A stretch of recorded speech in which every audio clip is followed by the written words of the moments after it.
Let us discuss to another title, the emergence of states. emergence of state ማለት አሁን ላይ ያሉ ግዛቶች እንዴት መጡ እንዴት ተመሰረቱ የሚለውን የጥንቱን የግዛት መመስረት የምናይበት ርዕስ ነው። ስለዚህ በዚህ ርዕስ ዓለም ላይ ያሉ ግዛቶች እንዴት ተመሰረቱ የሚለውን እናያለን። ለምሳሌ የኢትዮጵያ ግዛት እንዴት ተመሰረተ፣ የኬንያ ግዛት እንዴት ተመሰረተ፣ ጅቡቲ እንዴት ተመሰረተች፣ እንዲሁም ሌሎች አውሮፓም ኤዥያም አካባቢ ያሉ ግዛቶችና ስቴቶች እንዴት ተመሰረቱ የሚለውን ዛሬ የምናይበት ርዕስ ነው። As discussed in the Neolithic Revolution, the Neolithic age led to sedentary way of life among human communities. ከግብርና አብዮት ላይ እንደተማር ነው ግብርና ከተጀመረ በኋላ ማህበረሰቡ ወይንም የዓለም ህዝብ ጎጆ ቀልሶ መንደር መስርቶ መኖር ጀምሯል። በዚህም የተደራጀ ማህበረሰብ መፍጠር ችሏል። Through time, these communities will become enormous. ቀስ በቀስ እነዚህ የተደራጁ ማህበረሰቦች በቁጥር እየበዙ የመጡ ናቸው። However, human societies did exist in some simple forms of organization before the emergence of complex society, that is states. ግዛት ከመምጣቱ በፊት ወይንም ስቴቶች አሁን ላይ ያሉ ስቴቶች ወይንም የጥንት ስቴቶች ከመምጣታቸው በፊት የሰው ልጅ በሆነ ማህበረሰብ መዋቅር ውስጥ ይኖራል ተብሎ ይታመናል። So, a state may be defined as a political organized body of people occupying a defined territory with an organized legitimate government and free from all forms of external control to exercise its sovereignty within its area of rule. እንግዲህ አንድን ግዛት የሚያሰኘው የሚከተሉት ናቸው። ለምሳሌ በአንድ ግዛት ውስጥ የተደራጀ የፖለቲካ መዋቅር ይኖራል። ከዚህም በተጨማሪ አንዲት ግዛት የራሷ የሆነ ባውንደሪ ወይንም የግዛት ወሰን ያላት ናት።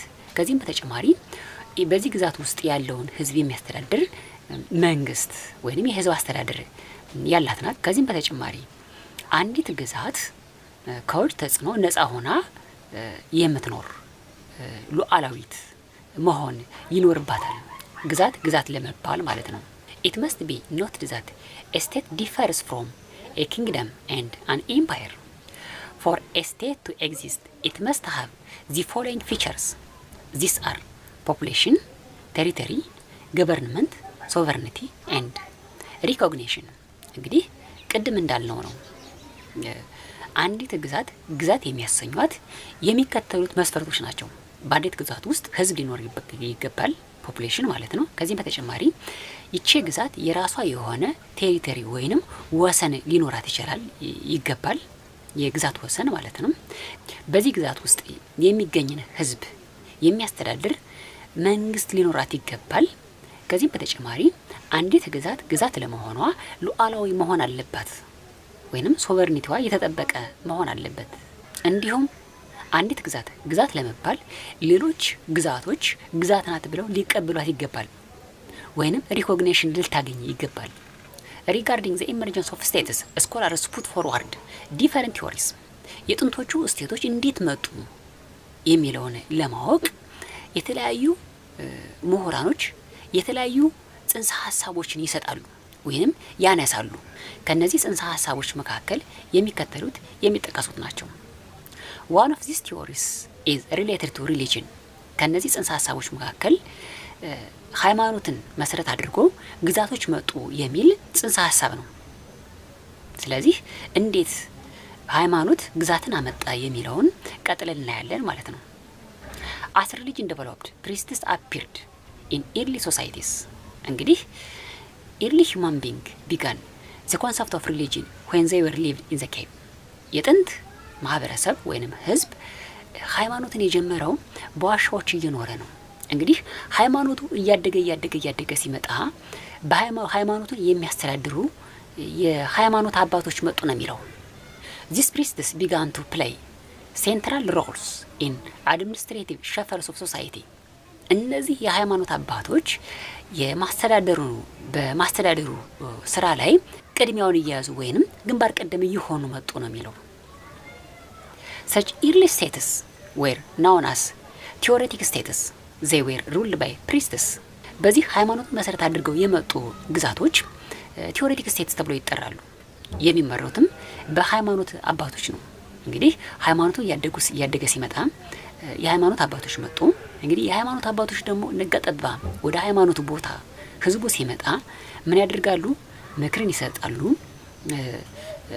ሰው እርስ በርስ እንዲተጋገዝ፣ በእርሻ ስራ የኢሪጌሽን ስራዎችን እንዲሰራ፣ እንደዚህ አይነት የአስተዳደር ስራዎችን አብሮ መስራት ጀመሩ ይላል። In response, priests began to collect tribute from the people for their service in the religion. እንግዲህ በሃይማኖት ውስጥ ለሚሰጡት አገልግሎት የሃይማኖት አባቶች ከህዝቡ ግብርን መሰብሰብ ጀመሩ ይላል። እንግዲህ በእንደዚህ አይነት ሁኔታ ነው ሃይማኖትን ተከትሎ ግዛቶች የመጡት ብሎ የሚያስረዳ ጽንሰ ሀሳብ ነው። Others say that agriculture was the major reason for the emergence of the states. ሌሎች ደግሞ ምን ይላሉ? ግብርና ወይንም የግብርና መጀመር ወይንም የግብርና ስራ ለስቴት ወይንም ለግዛት መምጣት ዋነኛ ምክንያት ነው ይላሉ። As early society was divided economically into higher and lower classes, those who produced surplus become elites. እንግዲህ የጥንቱ ማህበረሰብ ኢኮኖሚን መሰረት አድርጎ በተለያዩ ደረጃዎች የተከፈለ እስከሆነ ድረስ ለምሳሌ ሀብታምና ድሃ ወይንም የላይኛው ማህበረሰብ ክፍልና የታችኛው ማህበረሰብ ክፍል ተብሎ እስከ ተከፋፈሉ ድረስ ይሄ የማህበረሰብ ክፍፍል የመጣው አንዳንድ ሰዎች የግብርና ምርትን በተትረፈረፈ ሁኔታ ማምረታቸው ነው። እንግዲህ በተትረፈረፈ ሁኔታ የግብርና ምርትን ሲያመርቱ እነዚህ ሰዎች ምን እየሆኑ መጡ? ተጽዕኖ ፈጣሪና ሀብታሞች እየሆኑ መጡ ነው የሚለው። ወይንም በአካባቢው በጣም የታወቁ እየሆኑ መጡ። ኤሊትስ አር ሪች ፒፕል who had attained higher status in the society due to their wealth. እነዚህ ኤሊት ብለን የምንጠራቸው ሰዎች ተጽዕኖ ፈጣሪዎች ናቸው።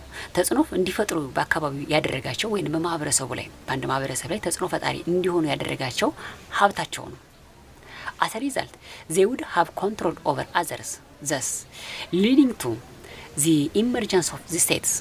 ቀስ በቀስ እነዚህ ሀብታሞች ተከታዮቻቸውን በመያዝ ሌሎችን በተጽዕኖ ውስጥ በማስገባት የአመራር ስራን በመስራት ግዛትን መስርተዋል የሚል ጽንሰ ሀሳብ ነው።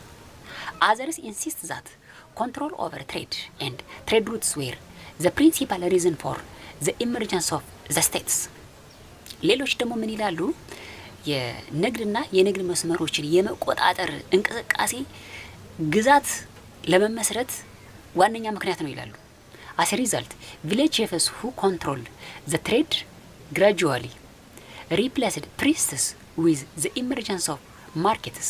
እንግዲህ የገበያ ቦታዎች በየአካባቢው በየመንደሩ መመስረት ተከትሎ የአካባቢ አለቆች ወይንም ተጽዕኖ ፈጣሪ ሰዎች የሃይማኖት አባቶችን እየተኳቸው መጡ ነው የሚለው። In addition, these chiefs had the power of collecting tributes and keeping the security of villages and the needs around them. ከዚህ በመቀጠል እነዚህ የአካባቢ አለቆች ተከታዮቻቸውን በመያዝ ለንግድ በሚመጣው ማህበረሰብ ላይ ገበያዎች አካባቢ ላይ በመሆን ግብርን መሰብሰብ ጀመሩ ይላል። አሁን ግብርን ከሰበሰቡ በኋላ በአጻፋው የአካባቢውን የነሱን አካባቢ ሰላም ማስጠበቅ ጀመሩ ይላል። አካባቢው ሰላም በማድረግ ማህበረሰቡ በደህንነት ወይም በሰላም ወጥቶ እንዲገባ ማድረግ ጀመሩ ይላል። This development marked the appearance of states. ቀስ በቀስ ይህ ሁኔታ ግዛትን ይዞ መጥቷል ነው የሚለው። እነዚህ የአካባቢ ችፎች ወይም አለቆች ተከታዮቻቸውን በመያዝ የአካባቢው ማህበረሰብ ማስተዳደር መምራት ጀመሩ። በዚህም ግዛቶች መጥተዋል የሚል ጽንሰ ሀሳብ ነው።